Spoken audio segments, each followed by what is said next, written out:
sediar a nossa fala, né? Essa humilde fala com a nossa professora Simone, para todas as colegas aqui presentes, que a gente não se conhece, pelo menos. Oi! Você tá no saco? Oi!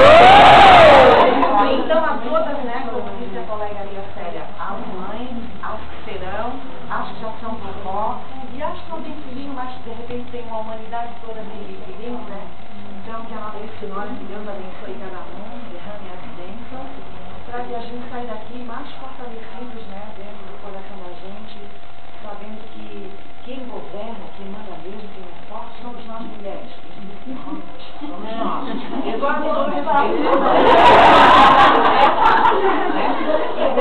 Parabéns a todas as mulheres.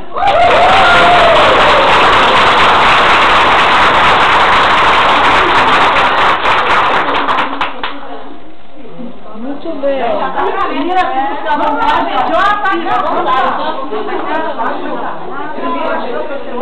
Não.